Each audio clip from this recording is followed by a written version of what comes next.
वैदिक शास्त्रों को ही मैं धर्म समझता हूँ। उनका अनुसरण करना ही हम हिंदुस्तानियों का, हम आर्यों का धर्म है। मैं अपने आप को हिंदू नहीं मानता। मैं स्वयं को आर्य समझता हूँ। मैं आर्यों की पीढ़ी से हूँ, इसलिए मैं आर्य हूँ। मेरे बुजुर्ग श्रेष्ठ थे और ब्राह्मण थे। ब्राह्मण जो ब्रह्म विद्या का पालन करता है उसे ब्राह्मण कहते हैं। मैं स्वयं को ब्राह्मण नहीं कह सकता, क्योंकि हम सब लोग ब्राह्मण पुत्र हैं, ब्राह्मण नहीं हैं। ब्राह्मणों का रहन सहन खान पान बहुत ही दिव्य और शुद्ध और सात्विक हुआ करता था। अब वो चीज़ नहीं रही, करना भी चाहें तब भी नहीं रही। मेरी जिक्र करने का मन यह है कि हम ब्राह्मण पुत्र होने के बावजूद भी ब्राह्मण क्यों नहीं हैं और शास्त्रों को क्यों नहीं मानते हैं। इसका एक ही कारण है कि समय बदल चुका है। सरकारों ने और समाज ने वेदांत को अलग थलग कर दिया है और नई नीतियाँ, नई पद्धतियाँ, शिक्षा का नया स्तर वो हमारे सामने रख दिया है, जिसकी वजह से हमारी जीवन शैली वेदांत की तरह नहीं है।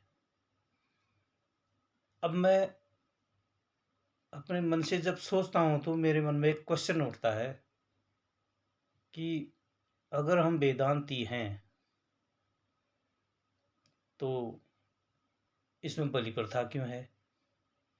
वेदों में तो बलि प्रथा है नहीं कहीं, मेरे अनुभव से। अगर किसी विद्वान ने अगर यह अनुभव किया है, यह वेदों में किसी ऋचा में, किसी छंद में, किसी मंत्र में कहीं ये लेख है कि हमें बलि करनी चाहिए, पशुओं को मारना चाहिए या नर बलि देनी चाहिए, तो मुझे बताने का कष्ट करे। अगर नहीं है तो हम क्यों कर रहे हैं? और जो बलि कर रहे हैं, नेपाल में देखो, नज़दीक ही एक नेपाल की तरफ एक मंदिर है, नाम तो मुझे ध्यान नहीं क्योंकि मैं कभी गया भी नहीं, रुचि भी नहीं रखता हूँ, लेकिन वहाँ बकरी से ज़्यादा भैंसें काटी जाती हैं। ऐसा गंगोली हाट में भी हुआ करता था। बहुत ही राक्षसी प्रवृत्ति है वो, ब्राह्मणों की प्रवृत्ति नहीं है। यह प्रवृत्ति कहाँ से आई, बहुत लंबी कहानी है, लेकिन ये ब्राह्मण की प्रवृत्ति नहीं है। ब्राह्मणों को छोड़ो, हम मनुष्यों की प्रवृत्ति भी नहीं है। वेदांत तो मनुष्यों का ही था ना भाग। राक्षसी प्रवृत्ति बहुत बात की बात है। लोग समाज से हट के जब जंगलों में रहने लगे थे, उन्हें खाने पीने के लिए कुछ नहीं था, उन्होंने जानवर मार के खाना शुरू किया और उनको इष्ट क्या होता है, देवता क्या होता है, ब्रह्म क्या होता है, परमात्मा क्या होता है, तो ज्ञान था नहीं। कोई एक छुट भैया गुरु आ गया, उसने उनकी श्रद्धा जगाने के लिए बलि प्रथा शुरू करवा दी। कुछ नहीं है साहब, ये लोग कहते हैं हमने बलि दी, हमारी बीमारियां ठीक हुई, कुछ नहीं है, किसी और कारण से होता है सब। आप बलि प्रथा मत करो, किसी का बीमारी का ठीक होना होगा, आप ईश्वर से प्रार्थना करो रोज। 6 महीने में वो बलि प्रथा वाला भी ठीक हो जाता है, 6 महीने में आप वैसे भी ठीक हो जाएंगे।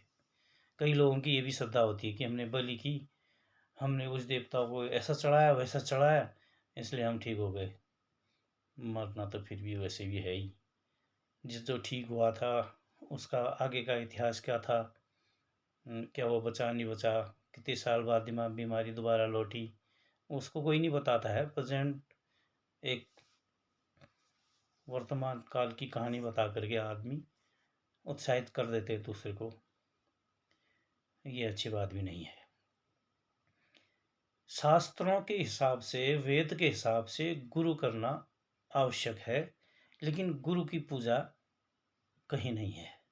गुरु पूजा तुल्य है, गुरु सेवक सेवा के तुल्य है। गुरु अपने पितृ से बढ़कर होता है, क्योंकि रास्ता दिखाता है वो। और जो लोग गुरु को ही ईश्वर समझ करके पूजा शुरू कर देते हैं, जैसे शिव और विष्णु और शंकर की पूजा करते हैं, इस प्रकार से पारंपरिक पूजा गुरु की नहीं की जाती है। कोई करता है तो वो उसका अपना आदर है वो, लेकिन पूजा से ज़्यादा सेवा की आवश्यकता होती है गुरु को। और गुरु किया जाता है किसी भी विद्या को सीखने के लिए। मेरे गुरु हैं, कई गुरु हैं मेरे कई गुरु हैं, कई तो इसी गांव में हैं।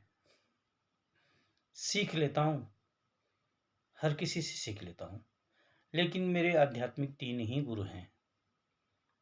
प्रथम गुरु मेरे भगवान श्री कृष्ण रहे हैं, उन्होंने बहुत ज़्यादा मार्गदर्शन दिया मुझे। दूसरे गुरु मेरे चारक जी महाराज रहे हैं,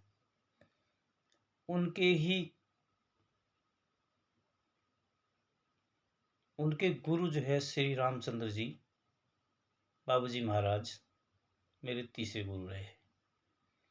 बाबूजी महाराज इसलिए रहे कि मेरे गुरु के गुरु थे। चौथे गुरु वर्तमान मेरे गुरु भाई कमलेश जी हैं। मूल रूप से मैं कृष्ण और चारी जी को ही अपना गुरु समझता हूँ। बाबूजी महाराज और कमलेश जी उनकी देन है।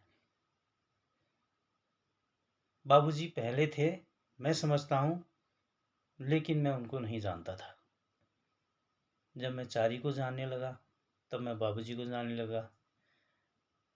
बाबूजी को जानने के बाद फिर मैं दादी को जानने लगा।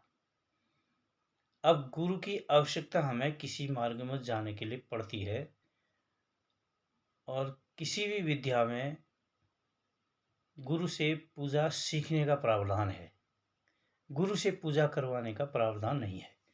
मैं तो आध्यात्मिक हूँ। जो पारंपरिक पूजा करते हैं उनके लिए भी यही बात लागू होती है कि वो गुरु से पूजा सीखें और खुद पूजा करें।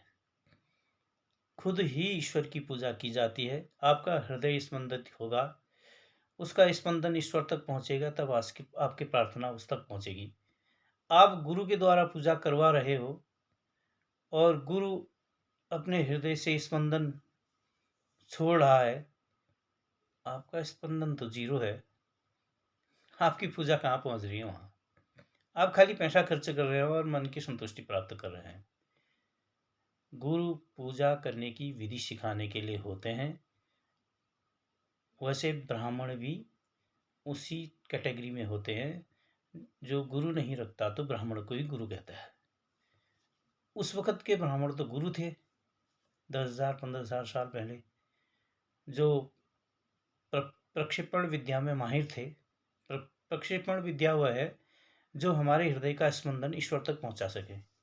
अब ऐसा कुछ नहीं है, अब केवल हम विद्या सीख सकते हैं, खुद ही उसको प्रक्षेपित कर सकते हैं। इसलिए मेरा अनुरोध तो हर वेदांती, हर आर्य से यही है कि खुद ही पूजा किया जाए, खुद ही पूजा करें ईश्वर की, खुद ही उसको याद करें, खुद ही ध्यान करें और किसी ब्राह्मण से सीख लें वो। धन्यवाद।